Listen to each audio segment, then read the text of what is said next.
I'll call the Committee on Civil Law and Data Practices Policy Committee to order. Today is Tuesday, March 15th, 2022. We have a two-part meeting today. We have 4 bills on the agenda for this afternoon, and then we're going to recess till 5:30 this evening and come back and do Senator Lang's military and vets bill that we'll work on. And the second part of the hearing will be in room 1100 over in the state office building.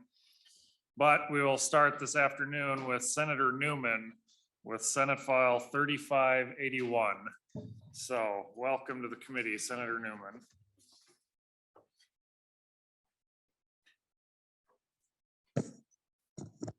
Thank you, Mr. Chairman, and just very quickly express my condolences that you have to come back tonight.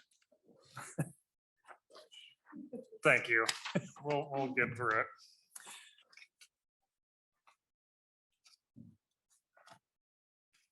Mr. Chairman, members, I am here on Senate File 3581, and I'm not too sure, Mr. Chairman, how you would like to handle it, but I do have an A4 amendment, which is an agency amendment, which we could pick up anytime that you wish.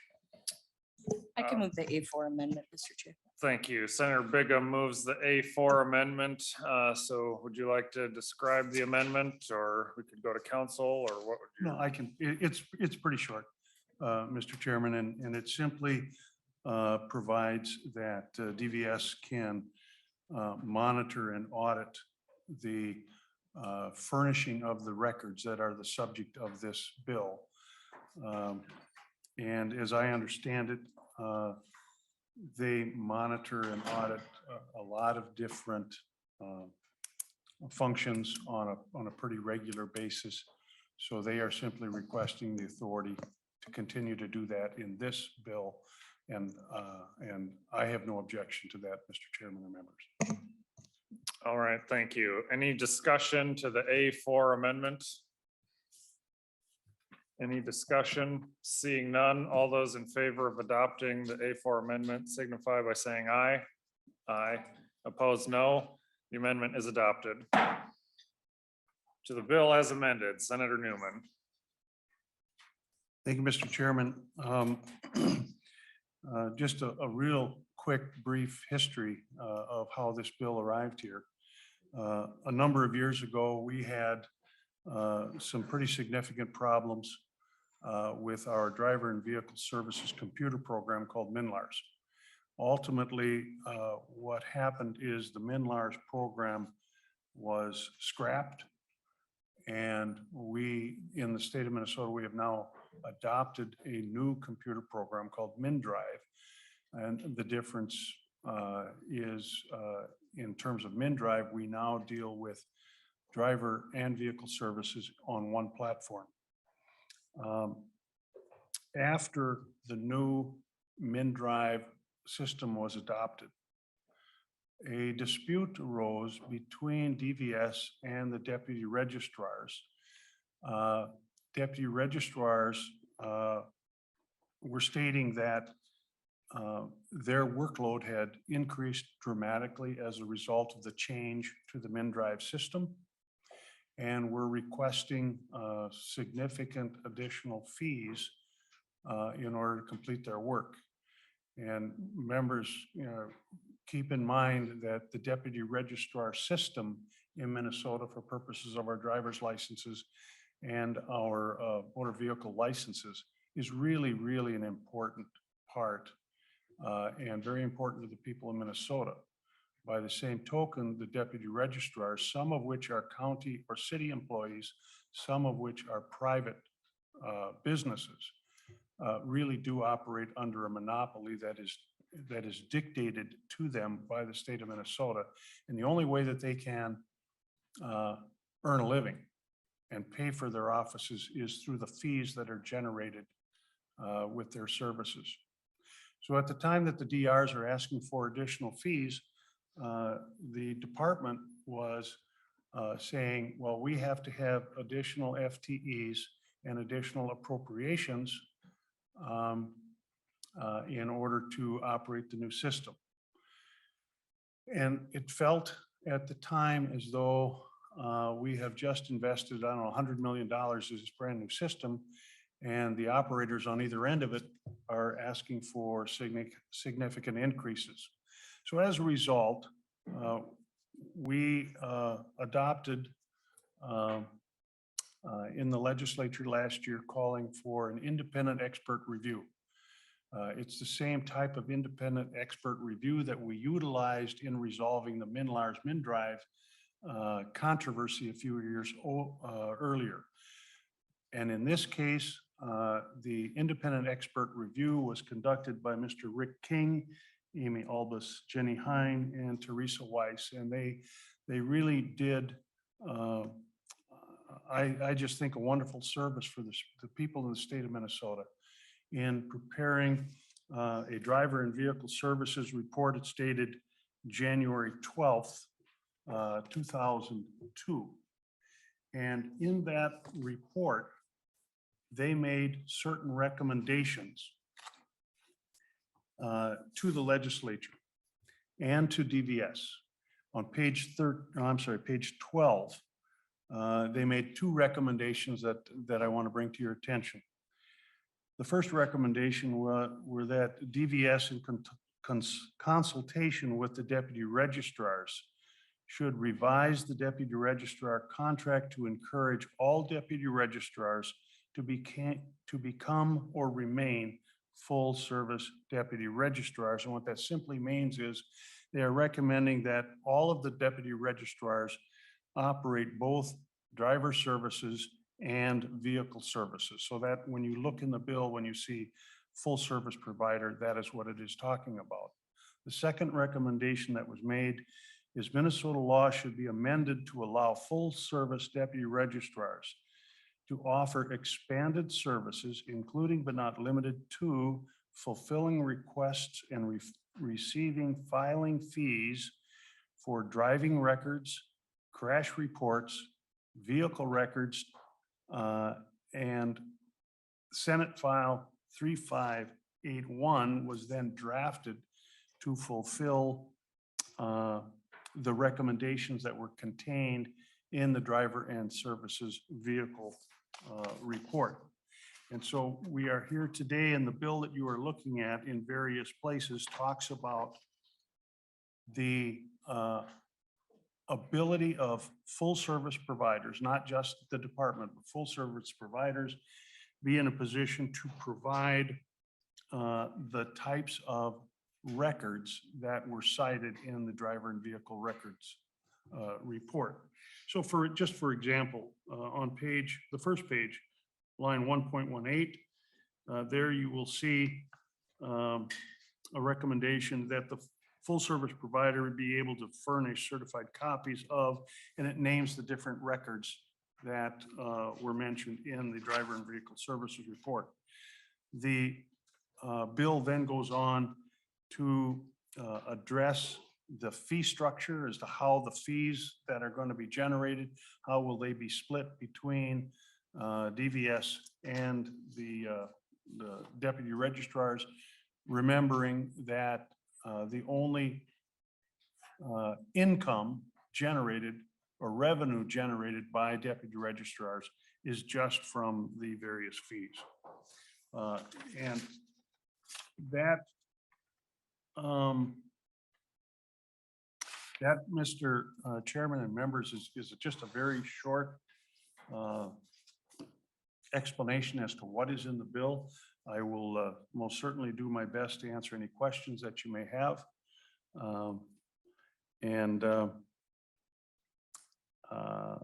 I guess I don't have anything else to add other than that, Mr. Chairman. All right, thank you, Senator Newman. I was going to go to our counsel, Ms. Primo, to help just highlight. This appears to be a bill where things under our jurisdiction is kind of scattered throughout the legislation, but I wanted to go to you to let it be clarified for the committee which piece is ours that we're focused on here for this committee stop today. Ms. Primo. Mr. Chair and members, the issues are related to data practices issues because full service providers will gain a little bit of a broader access to data. They're taking on a role where they access private data and share it with the person who requests it. So I'll point out the page and lines throughout the bill. They are scattered throughout the bill. So on page 1, line 17, and essentially this is the model all of the changes follow, where you see the commissioner shall, you'll see that the full service provider's authority is also being added to the bill. Page 2, lines 22 to 23. Page 3, lines 10 to 11, and also line 28. Page 4, line 3, and 14 to 15.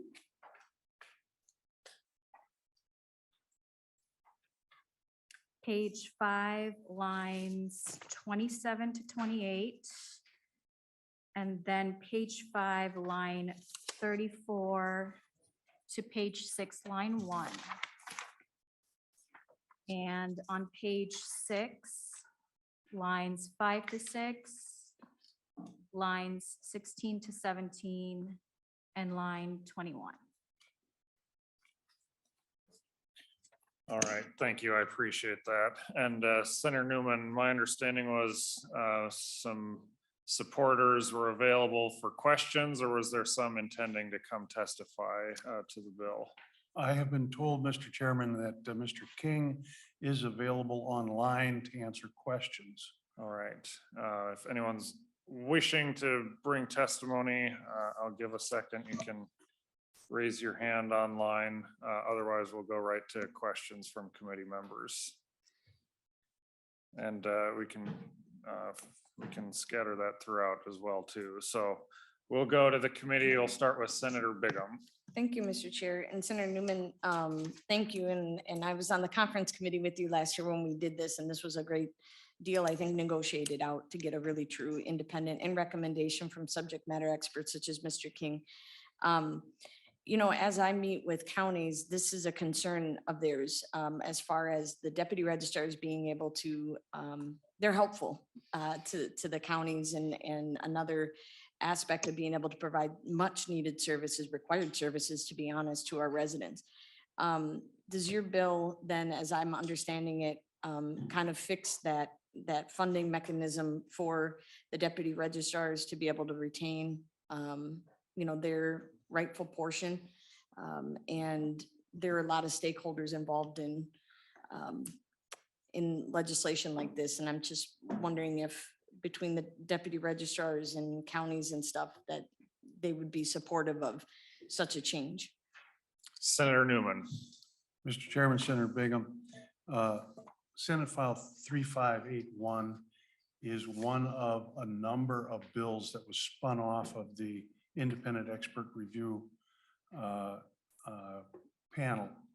And what we are trying to accomplish is the very thing that you were talking about, is to address the concerns of the deputy registrars, which were and are legitimate. Yes. I mean, they are legitimate questions and problems that the deputy registrars have brought forth. And so this is one of the bills, and it's here because of the data practices portion. There's a number of other bills where fees are being addressed in accordance with the recommendations from the report.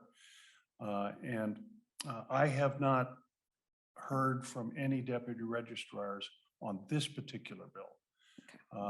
But I believe I can represent that the deputy registrars are generally in support of the direction that we are trying to go. I don't know what this is going to look like at the end, because we are quite literally took the recommendations from the independent expert review report, spun them into a number of different bills, and then they got sent out to all different committees. I am anticipating what is going to happen is all those bills are going to come back to the Transportation Committee, and we'll in effect have a mini omnibus bill, and then we're going to go forward. That's kind of the direction that I'm headed in, and I am hopeful that the deputy registrars are going to be happy with the outcome, but we are working with them. Senator Bigham. Mr. Chair, thank you. Senator Newman, this is quite the lift. And if we can get this across the finish line and all these bills that were disseminated, and then we'll bring them back in an omnibus bill. I mean, it's a big fix, and it'll be an improvement in service and efficiency for not only government, but for our residents. So let's hope we can get this across the finish line. But this is definitely a big bill and a big victory for Minnesotans if we can together get all these bills together and passed. So thank you. Senator Bigham. Thank you, Senator. Any other discussion to the bill? Not seeing any. And anyone online or in the audience wishing to speak to the bill?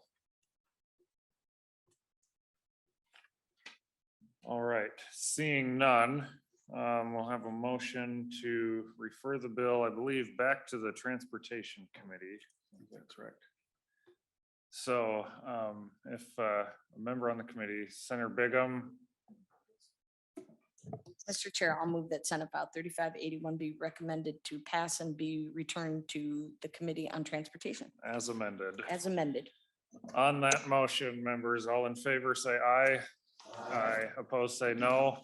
Bill is passed. Thank you, Senator Newman. Mr. Chairman, thank you very much. Thank you, members.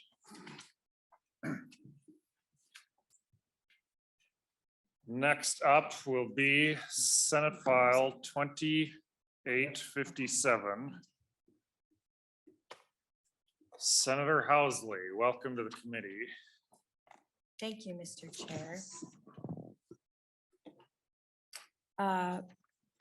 Chair Matthews, I have the A1 amendment. I'd like to get the bill in the shape that I want to present it. Senator Bigham. Mr. Chair, I'll move the A1 amendment to get the bill in the form the author wants. Thank you. Senator Bigham moves the A1 amendment. It is an author's amendment as this is the first committee stop for the bill. All in favor of the A1 signify by saying aye. Aye. Opposed, no. The amendment prevails. Senator Housley. Thank you, Mr. Chair and members for giving us the opportunity to hear this bill. For 40 years, the Minnesota Family Resiliency Partnership, federally known and formerly known here in Minnesota as the Displaced Homemakers Program, has been a trusted pre-employment and family stabilization program provided by a network of 6 regional partners across the state. It is the only program in the state specifically designed to help displaced homemakers and address the unique barriers that they face while trying to re-enter the workforce as they navigate a very personal loss of a death or a disability or a divorce from a spouse or partner. For the last 40 years, since the early 80s, the Minnesota Family Resiliency Partnership has been funded primarily by fees from marriage licenses with little or no tax dollars since its inception. Senate File 2857 will raise this amount designated for the statewide Minnesota Family Resiliency Partnership by $30 from each dissolution filing and $30 from each marriage license filing without premarital education. The amendment that we just adopted reflects those amounts without any increase to the overall filing fee paid by the applicants. So that's the amendment and the bill, Mr. Chair. And I have Jean Keenan here with me with the Minnesota Family Resiliency Partnership to talk more a little bit about the program. Ms. Keenan, I believe, I hope I pronounced that right. Welcome to the committee. Please identify yourself for the record and then begin your testimony. Mr. Chair, members, my name is Jean Keenan, and I am a provider in the Minnesota Family Resiliency Partnership. Thank you for this opportunity. I would also like to thank Senator Housley for authoring the bill before you today. As you just heard from Senator Housley, for 40+ years, our program has been meeting the unique needs of individuals who are trying to enter or re-enter the workforce due to abandonment, divorce, disability, or death of a spouse or partner. It is our goal to interrupt the downward spiral that participants often face after the loss of a family's primary wage earner. Every low-income participant diverted from public assistance saves the state $19,181 annually per family consisting of 1 adult and 2 children. This wraparound program is offered at no cost to participants, all of whom are at or below 200% of the federal poverty guideline. Each individual works with a provider to develop a unique action plan. We teach participants the essential transferable skills they will need and help them develop effective job search strategies. Additionally, we provide direct support dollars to help participants overcome barriers like one-time car repairs or childcare or lack of appropriate work uniforms. Finally, and I think most importantly, the program helps families to stabilize after a crisis by providing holistic and trauma-informed care. The average length of time in the program is 40 weeks, although participants are eligible for services for up to 12 months or more in some cases. What makes this program more than a workforce development program is its holistic and client-driven approach. Participants are served through a combination of activities, including one-to-one self-sufficiency counseling, weekly workshop series that focus on life skills, needs assessments, the creation of individualized action plans, and the program helps these participants identify and access resources that will make it possible for them to begin or continue their journey towards self-sufficiency. The program results in excellent outcomes. 97% of participants successfully complete the program by attaining the goals they have set at intake, which include completing the steps in their individualized self-sufficiency plan, pursuing a degree or certificate program, and/or becoming employed. As you can see from the bill, funding for the program is authorized by statute and administered through deed from a small amount of the fees collected from marriage license and divorce filings. This structure was specifically designed for this program alone. The amount collected from these fees was the program's sole funding source from 1982 to 1992. There was a brief period during which the program was funded through workforce development or general fund dollars. However, in 2003, it was recommended that we return to the use of these fees as our funding source once again. This continues to present. There has never been a request to update the amount collected at any time in the program's history. As you can imagine, the cost of providing services in 2022 and beyond is very different from how it looked several decades ago. When DEED sends out a request for proposals, $3,000 to $5,000 is considered an acceptable annual cost per participant. According to DEED's formula, the cost per participant for our program is $1,498. It is projected that the requested increase would bring our program in line with the lowest end of DEED's range, but it makes current services continue to be feasible at a time when they are desperately needed. The services we provide are critical because those who participate in the program are often Minnesota's unseen unemployed or underemployed who may not otherwise receive any services. Thank you again for your time and consideration of Senate File 2857. Thank you, Ms. Keenan. Is there anyone else that was wishing to testify to this bill, either here in the room or online? Not seeing anyone. Senator Housley, I appreciate you working on this bill. I've enjoyed hearing about this program. I know we've worked through several versions along the way and wanted to try to do something for the Resiliency Partnership Program. And I think this version of the bill, I think, is a easier one we could try to get done that can help meet the needs of this group this year. So I appreciate the hard work you've been doing and that you and the advocates have also been putting into this from previous versions that we've tried to float around to address this problem. So with that, I'll go to committee members. Senator Bigham.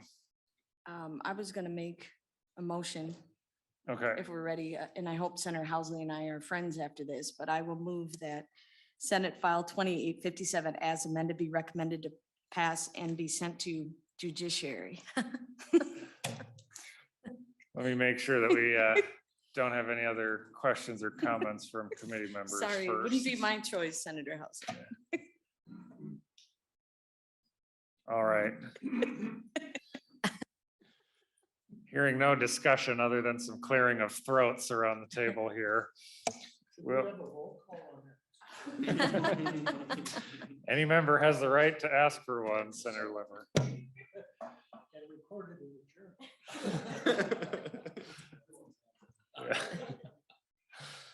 So you'll have to try again.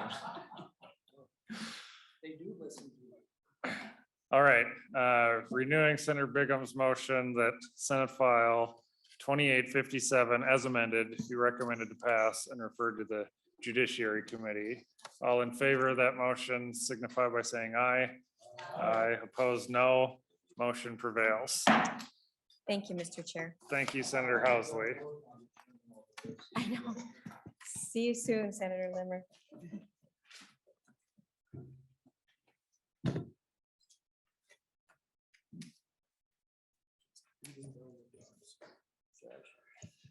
All right, Senate File 182 again from Senator Rarick. We heard this last week and we gave some time for folks to work on some different pieces and outstanding questions on the bill that the discussion brought forward. So we've got that back, and Senator Rarick ready for a status report from you. Thank you, Mr. Chair, and we do have the A2 amendment here to address some of the concerns that were brought up to us. Senator Anderson had asked for language requiring a report to the legislature. And I believe we have that in there. There's also some language around the 10 years to be able to delete that data. And I guess, and if we have staff maybe able to go through it, they understand it a little better than I do, the particular language of the amendment. Ms. Primo, could you also go through the A2 amendment for us? Mr. Chair and members, yes, all of these pieces in the A2 were generated by committee discussion last week. The first piece at lines 1.2 to 1.3 of the amendment that creates a 10-year retention period for the data. And so 10 years following when the data was collected or created, that's when the obligation to destroy the data would be triggered. And line 1.4 of the amendment, there was some discussion about limiting the scope of the data. And so this was, this gets at limiting the scope to just medical assistance data medical assistance, non-long-term services and supports claims data, as opposed to the more broader category of medical assistance welfare data. And then lines 1.5 to 1.9 of the amendment addresses a concern raised by Senator Anderson at the last committee hearing. It requires a report back to the legislative committees with jurisdiction over this issue to confirm compliance with this section. Thank you, Ms. Primo. Senator Anderson, would you be willing to move the A2 amendment? So moved, Mr. Chair. Thank you. Senator Anderson moves the A2 amendment. Is there any discussion to the amendment? And is there any testifiers that wish to speak on this amendment? If you're online, please use the raise hand feature so you pop up on my screen here. But is there any discussion to the A2 amendment? Senator Latz. Mr. Chairman, I wonder if council could give a little more clarity to me anyway about the 10-year provision that's added here. Does this mean that the data will be maintained, but it creates a mandate rather than the potential for the data being maintained longer than 10 years or ad infinitum, that it requires that the data be deleted at that point, so it creates an end date for the data? Is that the intent here? Ms. Primo. Mr. Chair and Senator Latz, yes, it's the latter, where it creates a specific end date as to that data. So following 10 years from collection, that data has to be destroyed under this amendment language. Senator Latz. So, Mr. Chairman, Ms. Primo, So if the data is not destroyed on the precise day of 10 years and it's held over to 10 years plus 1 day or 1 week or 1 month, that would be in violation of the statute, right? Ms. Primo. Mr. Chair and Senator Latz, yes, that would be, there is no enforcement mechanism in the statute other than providing the report that's outlined in the amendment. Senator Latz. Mr. Chairman, I'm just trying to think how this would work. I mean, maybe there could be a computer program set up that the data automatically gets destroyed when it hits that 10-year anniversary date of its creation or collection. And so it might be a very simple process to do that, but if it's going to require someone to monitor it and personnel to go in and take affirmative action to delete data, there might be some window there when they're out of compliance, when the data hasn't yet been destroyed, if they're doing it weekly or monthly or whatever it is. So I'm just wondering how that might work. Not a huge deal. I understand the purpose of the deadline. I support, if this bill moves forward, I'd support the concept of the deadline. But just not sure if that would work as a practical matter. Senator Rarick. Thank you, Mr. Chair. And, you know, I guess it's our intent that this would be the start date of when they should begin the process. And I've made a commit, I shared this language with the department. They potentially have some tweaks they want to see. I've made a commitment as we would move forward towards HHS that we would continue to look at the language and make some tweaks that would make it work for them. But that's, so I'm open to continue to work with the agency and folks, but we're looking at, you know, some of the concerns that were brought up. We want them to have the data with as long as they need it, but we also want to be able to give comfort to those to know that it's not going to be held ongoing. So I'm more than willing to work with the agencies yet to make whatever would need to be to make it work so that they're not out of compliance. Mr. Senator Chairman, Latz. I mean, I guess I'm fine as far as this goes. I'm just wondering if maybe as it works its way forward, which I don't usually like to do, because I think it's kind of our job to fix the stuff here. But maybe you put in language like within a reasonable period of time not to exceed 60 days or something like that, so that there's room in there for the agency to have the flexibility to make it happen and not be out of compliance on day one after 10 years because they didn't have the personnel ready to go to take care of it, or you know, and with all of this, I'm not quite sure what would be involved in terms of writing computer programs. I know sometimes we actually see fiscal notes from agencies that expect it's going to cost $30,000 to go in and reprogram their computers to be able to do what it is we'd like them to do with data sets. And so I don't know if this would fit into that category. It sounds like the data that's involved here, well, we'll be getting up toward the 10-year period pretty quickly on some of these data sets, perhaps. So they might need some time to accomplish that as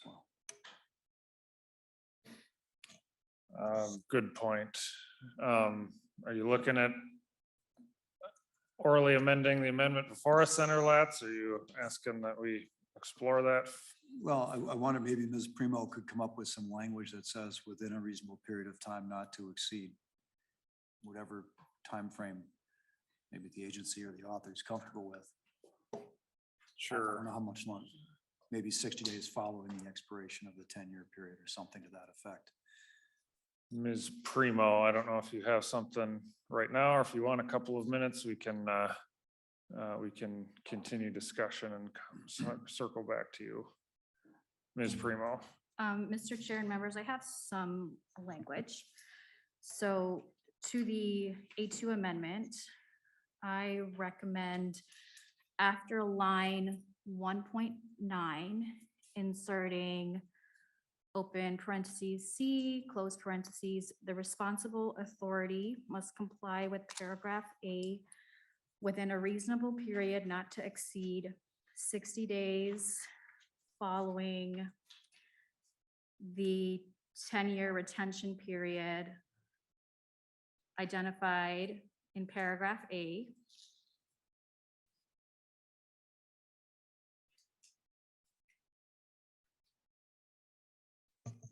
All right, Senator Latz. So moved. Oh, I'm sorry. I couldn't tell. Sorry, Primo. Mr. Chair and members, I was just confirming that was a complete sentence. And then I also recommend then changing at line 1.9 of the amendment, the date that that report is due. Perhaps November 1st. I think that would give the department enough time, or it could be the next legislative session, January 15th, 2027. Maybe perhaps the committee and the author could weigh in.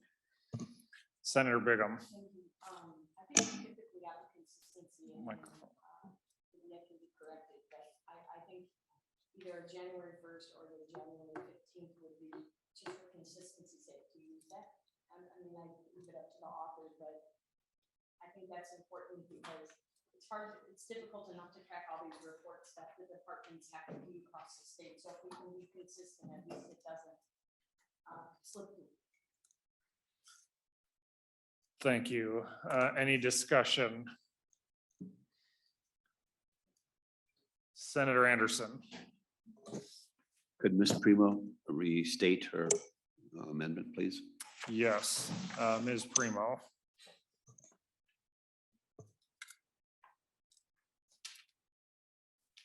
Mr. Chair and members, so I'm going to read the whole oral amendment. So, and the page and lines are to the A2. So amending the A2 amendment, page 1, line 9, delete August 1st, insert January 15th.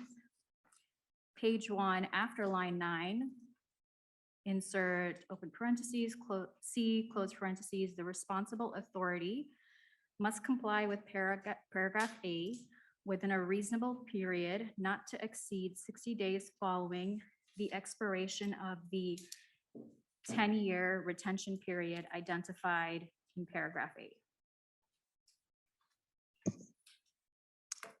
Thank you, Ms. Primo. The date also will be January 15, 2027, correct? Yeah. So we have that Yes. oral amendment as read by council. Does a member wish to move that oral amendment? Senator Latz. Senator Latz moves the oral amendment as read by council. Senator Rarick to the oral amendment on the A2. I'm good with that, Mr. Chair. Thank you. All right. Any other discussion to the oral amendment? Seeing none, all those in favor of adopting the oral amendment to the A2 amendment, say aye. Aye. Opposed, say no. Motion prevails. Senator Latz. With the A2 amendment in this condition, I guess I'd like to know if it's adopted to the main bill, would that bring this entire bill into complete compliance with the federal requirements? Senator Rarick. Thank you, Mr. Chair. And, you know, the agency can maybe speak as well. I know we've been a little bit at odds with the federal compliance piece. I know they are out of compliance in a number of areas. And what continues to be brought up is that they have to retain any records that could be collected upon. And it has been kind of my opinion and the advocates who have been working on this, that because of the law we passed in 2017, that it's not collectible anymore and thus shouldn't need to be retained, but we're trying to work through some of that. So I guess, you know, my opinion, the advocate's opinion is that it would be in compliance and the agency might probably still say it's questionable. Well, Senator Latz. Mr. Chairman, we had some pretty clear detail from the agency as to the federal statutes or codes of federal regulations that would be violated by the main precepts of Senate File 182. I know that the chair had asked the agency to come back, provide this committee with a little more specificity or clarity regarding that question of compliance. has the chair heard back from the agency on that?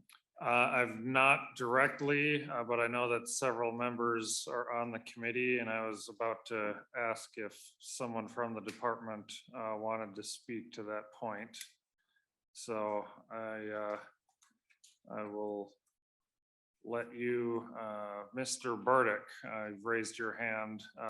Welcome to the committee. If you'd identify yourself and then help us out with this question. Yes, thank you, Mr. Chair. For the record, Matt Burdick, Director of State Government Relations with the Department of Human Services. And just to start off, want to first of all thank Senator Rarick, who has been working with us to try and resolve the issues that were identified at the last committee stop. And I do think this amendment is bringing us a lot closer to a place of comfort with where this legislation is going. Some of the issues, as Senator Rarick described, do relate to the estate recovery issue, which is what brought this issue before the committee. But there are other needs under state and federal law for the department to need to retain data. And that includes things like third-party liability. And there is a federal and I believe a state requirement that Medicaid is always the payer of last resort. So when there is another payer, there are times where we are negotiating with those other payers to make sure that Medicaid is not paying for medical claims that could be paid for by another payer. Another instance is prevention of fraud and program integrity concerns. And so an example that's been brought to my attention is there are certain medical procedures that you can only receive once in your lifetime. And so we want to make sure that we're, for instance, not paying for 2 left arm amputations. That would be a very clear instance of fraud. Of course, there's a lot more nuanced ways. We did provide some, what we think is comfort language that we would suggest the committee consider, if not this stop, at a future stop, that really just outlines what are some of those parameters that we would need to retain so that we're very clear on what data we are and are not eliminating.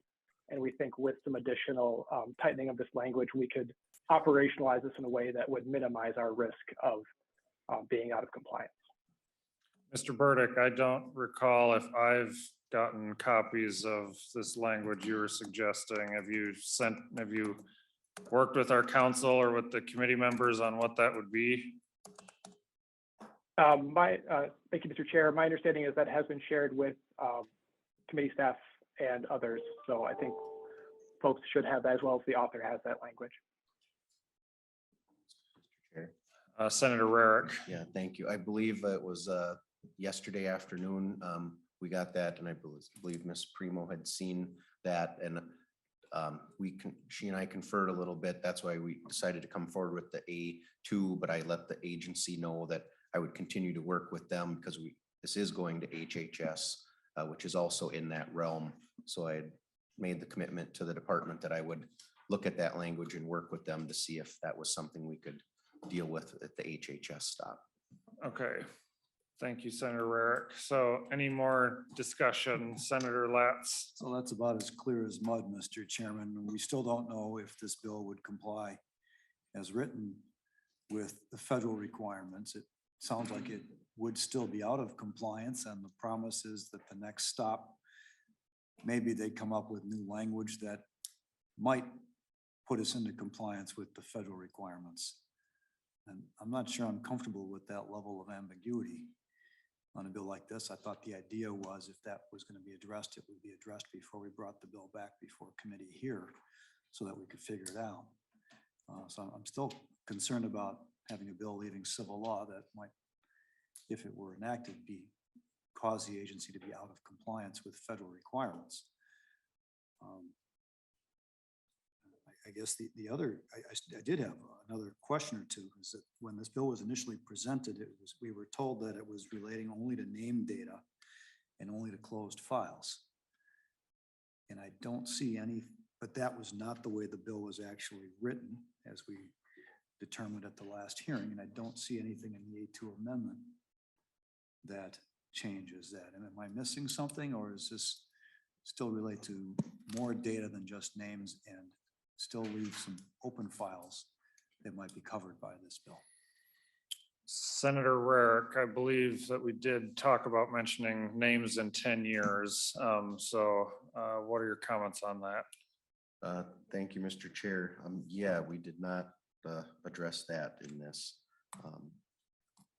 I think we missed that, the names, making it the names only. Ms. Primo, if you could offer your suggestions for that at some point, we'd appreciate. We can find a way to add that into the A2 amendment as well.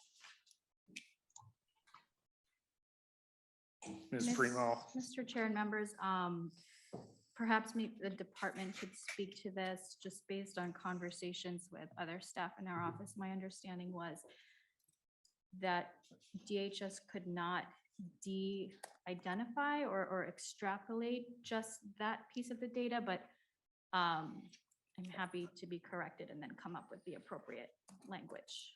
Mr. Burdick, are you able to help clarify this point? Thank you, Mr. Chair. Yes, I think I can shed some light here. The issue at hand, the data that we have are medical claims, which are essentially invoices for services rendered for medical services that the state has paid for folks enrolled in the Medicaid program. And the reason that we retain these at issue that the committee has been discussing is for the purposes of a state recovery federal law, and prior to the change the legislature enacted, state law defines a certain universe of services that if a person receives under certain circumstances after a certain age, that they are essentially responsible for the cost of after they die if they have money in their estate. And so that's a state recovery issue that we've talked about. And so the claim essentially represents the value tied to the person, usually via a unique medical ID. So not necessarily their name, a numerical identifier, but something that is used to help identify what those services are. So the easiest way to comply with this would be to actually delete the claims files that are not needed for that or other purposes. And so that's what this bill as amended accomplishes. And I think what we're looking to narrow down is what are those universe of claims, but operationally, and to get at the spirit of the bill, we think that would be the most straightforward way to implement it. Thank you, and I'm getting filled in as well. So it appears that that the case file kind of has to stay together as a whole, one way or the other. Mr. Burdick, could you address the question? Senator Rarick mentioned it directly, that if the data, and maybe Senator Rarick should rephrase your question, if the data is forgiven and is not going to be collected on, then why is there a claim that you're still under federal compliance at all? Maybe Senator Rarick, rephrase your question, then we go to Mr. Burdick directly for an answer on that. Yeah, thank you, Mr. Chair. And yeah, the question that we kind of raise is if we forgave the liens and they need to keep information towards the claims that are recoverable, and Minnesota law says it's not recoverable anymore, why do they need to continue to retain the data? Yeah, so Mr. Burdick, would you be able to give us your perspective head on to that point? Certainly, Mr. Chair. Yes, there are needs that we have beyond just the estate recovery piece that a claim may be needed for. As I said, we have the issue of third-party liability, where there might be another payer involved. We have instances where there's active litigation that these claims might be needed for, so that we need to retain that while that is ongoing. And then, as I mentioned, we have the fraud prevention activities that the federal government and the state legislature has outlined for us. And so those all have different lengths of time that they may be needed. Again, we think this bill is actually moving to a place where we would be able to eliminate data without need to have that after the set period, as long as we make sure that we're clear on what other needs we might need to retain data for. And so that's the concern here. While we won't need these claims, particularly for estate recovery, given the change in state laws, there might be other needs under state and federal law that we would need to retain that data. So none of these three categories to me seem like they would be of indefinite periods of time. Am I correct in that? And do you have any advice on what these time periods are? And some of them I think still probably would fit within the 10-year time frame. So what do you know about timeframes on those three areas you highlighted? And thank you, Mr. Chair. I would need to get back to the committee. I think we can provide some more information of the different retention periods. You are correct that likely many of these would not need to be retained indefinitely. And I think we could get to a place where we're able to identify what data can be deleted. But for instance, there are times with, I know, third-party liability where those cases can stretch on for many years. And so we would need to at least retain them for the length of time that we are adjudicating those issues around who is the proper payer for a given service. And so it's not always a definitive time period. There's oftentimes processes that we're being responsive to that are dictating how long we're hanging on to information. And Mr. Burdick, are cases identified so that you know in advance? Trying to think here, because we've had constituent, like Senator Rarick and some of his constituents have come and spoken on this issue. Do we know, can we carve out, like perhaps it's 10 years unless there's one of these factors in play that we could at least be deleting some of the data on cases where these cases where these situations won't be applying. Do you know that ahead of time on these case files on some certain individuals, or what's your perspective there? Mr. Chair, thank you. I think that's exactly what the language that we were suggesting and want to continue working with you all on is attempting to do. We do know there are certain retention periods where, or periods of time, I should say, where these issues would come about, and we think that would give us sufficient ability to identify those that we need to hang on to prior to destroying this data, and again, minimize risk if long after the fact something were to come to light. So we do think that there's a way to kind of separate the data such that we are only deleting data that we don't feel like we would need a longer term need to hang on to. And so that's the language that we propose that attempts to get at that. Senator Latz. Mr. Chairman, I know that the committee and Senator Rarick are anxious to see this move forward, but it sounds like that's a pretty important piece for us to consider and to incorporate in the bill before it leaves Civil Law Committee. And I believe Ms. Primo's been working on another possible idea for it. I don't know if you have something you can share now, or if you still need more time, but Ms. Primo. Mr. Chair and members, I have a question that maybe DHS can answer. Would the phrase active litigation capture some of these categories that were described, so that if the data is at the time that the destruction responsibility is triggered, if there's active litigation, that destruction requirement is then exempt? Mr. Burdick. Mr. Chair, thank you. Yes, that is part of what we included in the language that we suggested, active litigation. The specific language that we had suggested was that the claims are not required by state or federal law for the purposes of a state recovery, third-party liability, fraud prevention or investigation, or needed to comply with active litigation, to your point. All right, thank you.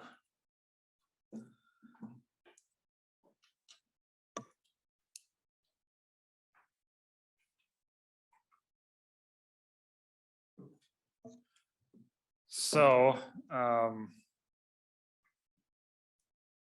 trying to read something and look over at the committee table simultaneously.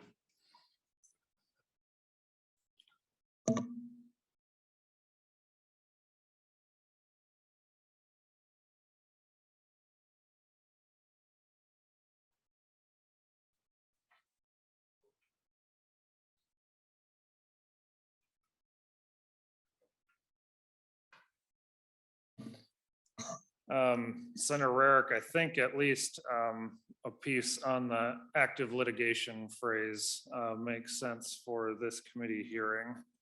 And I don't know if Ms. Primo, let us know if you've got a suggestion at some point for that, but that's what I think makes sense here in this hearing. Senator Rarick. Yeah, thank you, Mr. Chair. I had missed that. With the other suggestions that the department had made, I had thought that was more in the HHS realm and was looking to work with them over the course of the next, but as far as the like the third party liability in cases like that, I would be happy to accept that language here in this committee and continue to work with them on some of those other pieces as we go to HHS. All right, are you ready, Ms. Primo?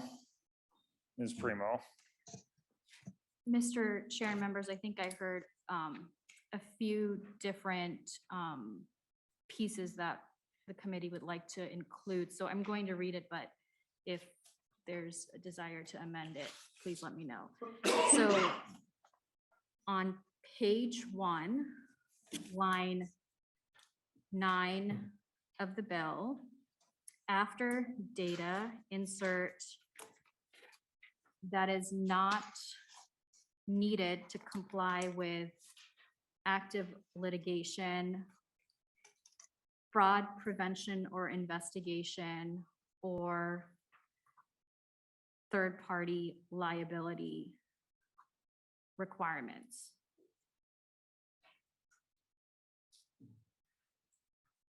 all right, read that for me one more time, please. So page 1, line 9, after data, insert that is not needed to comply with active litigation, fraud prevention or investigation, or third-party liability requirements.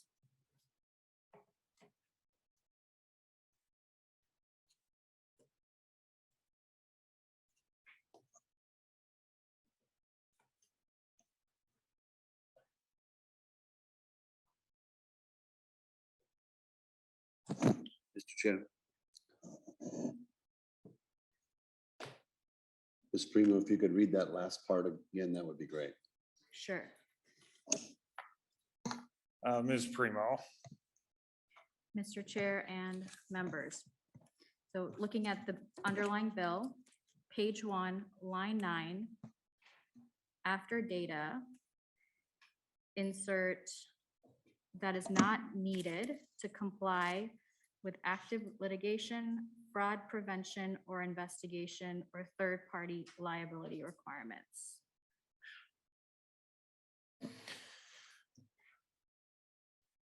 all right, we have the oral amendment. We'd be incorporating that into the A2 amendment, which is still what is before us at the time. But would member move the oral amendment? Senator Latz moves the oral amendment as read by council. Any discussion to that oral amendment? Seeing none, all those in favor signify by saying aye. Aye. Opposed, no. The oral amendment is adopted. So any further discussion to the A2 as amended multiple times, members? Senator Rarick, any final thoughts? No, thank you, members, for the discussion, and I'm happy to take this amendment as it's been amended here today to meet the needs that you guys see moving forward. We're really making the sausage today, Senator Rarick, to I love this get committee, this Mr. right. Chair. Yeah, very true. Okay, so members are on the A2 amendment as amended. All those in favor of adopting the A2 amendment signify by saying aye. Aye. Opposed, no. The motion prevails and the amendment is adopted. So is there any further discussion needed to the bill as amended before us? Seeing none, then Senator Rarick, we will get you on your way to HHS, where I hope you can get the HHS pieces worked out with them as well. So if someone would move, the Senator Johnson moves that Senate File 182 as amended be recommended to pass and re-referred to the Health and Human Services Committee. Any discussion to that motion? Seeing none, all those in favor say aye. Aye. Opposed say no. The motion prevails and the bill passes. Thank you, Mr. Chair, members. Thank you, Senator Rarick.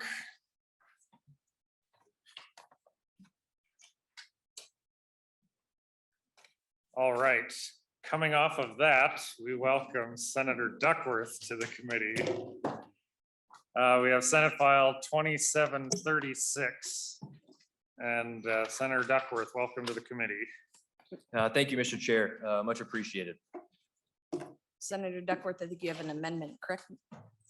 That I do. Yeah, I would move the A2 Senator amendment to Bigham. Senate File 2736. Senator Bigham moves the A2, this is an author's amendment, Yes. yes, first committee stop. A delete everything amendment so we can substitute for the bill before us. All in favor of the amendment, say aye. Aye, opposed, no. Motion prevails and the amendment is adopted. Senator Duckworth. Well, thank you, Mr. Chair and committee members. Much appreciated. I'll give a brief explanation of the bill and then I'll turn it over to a testifier.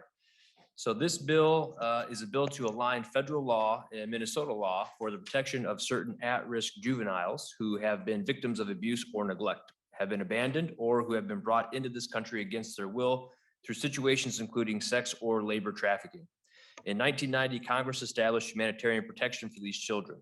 These at-risk children are often in need of a court-appointed guardian to help them with guidance, assistance, financial and emotional support, and referral to resources to meet their needs for shelter, nutrition, psychiatric, psychological, medical, dental, or other services. The problem this bill seeks to solve is that some Minnesota children who would otherwise be eligible for federal protection are barred from pursuing it because of a gap between the federal law's definition of a child and current Minnesota law. Federal law covers children up to age 21, whereas Minnesota law generally only covers children up to age 18. Thus, children between 18 and 21 who are in the same situation as those under 18 are left behind because of Minnesota's misalignment with federal law. 13 states have conformed their state laws to federal law to cover 18 to 21-year-olds. In sum, this bill does two things. First and foremost, it conforms Minnesota's definition of children just for this purpose as up to 21, and it creates a process in juvenile court to establish a guardianship to help the youth to maintain their well-being and safety. The amendment makes several improvements to the bill as introduced based on technical assistance we received from the Minnesota County Attorneys Association, as well as the Department of Human Services. There is no opposition to this bill that I am aware of. The courts do not anticipate additional cost. It passed through the Civil Law Committee and the other body on a unanimous vote and is now on the floor here. And a thanks to Representative Feist, who has done a lot of the work to get this bill in shape.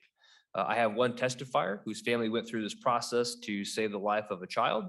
And I also have a few attorneys on standby who are experts in this area available to answer questions. And with that, Mr. Chair, I'd love to invite our testifier to speak.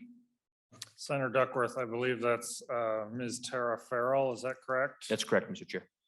Ms. Farrell, I believe you are on Zoom. Please identify yourself. There you are. Welcome to the committee. Please identify yourself for the record and then feel free to begin your testimony. My name is Tara Farrell. Mr. Chair and members of the committee, I would like to tell you the story of our son, Melvin Wilson. We took him into our family after being abused and neglected. Our story will illustrate why this bill is so important and why we're asking you to please pass it. My husband and I met Melvin when he was in junior high. He wrestled on the same team as our son, Tyler. We got to know him traveling to different tournaments. As I was the team mom and the booster club president, I was very involved with the team.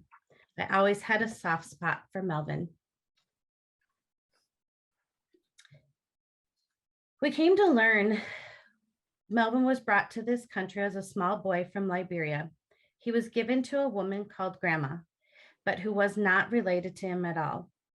She had no custody papers of him. We also learned that Melvin was abused and neglected in this home. At one tournament when Melvin was in 10th grade, he was injured. He asked me to go into the ambulance with him. At the hospital, we couldn't get a hold of Grandma, and she wouldn't even come get him after we did. She said that we could take him home. but there were two things. She didn't ask what happened to him, how he was, or even who we were. It was then when Melvin revealed to us all the horrible abuse that he had gone through. We also learned that he would sometimes sleep at parks and also couch surf. When he was ready to leave, we took him to our home to be safe. We got in hold with legal aid to see how we could legally obtain custody of Melvin. The hearing was held, am I right? Yep, sorry. The hearing was held the day before Christmas Eve. Our parents were there, our siblings were there, and our 3 children, Tanner, Tyler, and Hannah, attended the court hearing in this little room. Everyone was pretty emotional. Even the judge was crying. She said that in her line of the work, it isn't very often she gets to make everyone happy. That was the best Christmas present we ever received. Melvin has completed the missing puzzle that was in our family. Melvin has been in our family ever since. He is a great big brother to his little sister, who's not much younger, and a fine son. Melvin is very street smart, but had a lot to learn for life skills, how to drive, how to work hard at school, how to do a bank account, how to get health insurance, how to find a job and navigate in our big family. Melvin was 17 when we were able to go through the legal process. We made it just in time. If we had missed the cutoff, we all would have been out of luck. This bill is important to ensure the federal and the state line up so the Melvins of the world who are between 18 and 21 at least have a chance. Without this process, the process this bill is set up, Melvin would not have likely graduated. He wouldn't have had a sister as his best friend.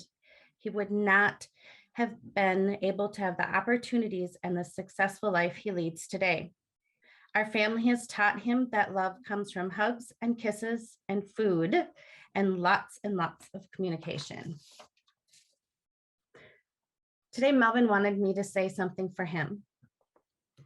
In my life, I have had lots of lows as a young child. Without the Farrells, I would have been lost. They have given me so much. If this bill is passed, I think about how it will have a positive impact on more people like me. It has really made me think, where would I be? Who would have helped me? The answer is no one. I would be 18 and alone. Melvin lived with us for 2 years after we obtained legal guardianship. He was 20 years old when he moved out on his own, and he is 26 literally today, his birthday. He only lives a short mile away from us, and he has 2 beautiful children. Melvin has given me 2 titles, Mom and Nana. Thank you for allowing me to speak today and tell our story. Thank you so much, Ms. Farrell. May I ask, is that a family photo that's hanging behind you in the room with you there? Yep, it is. You have a beautiful family. Thank you. That's very evident just from the picture that I can tell in the back of your Zoom screen. And thank you so much for your story.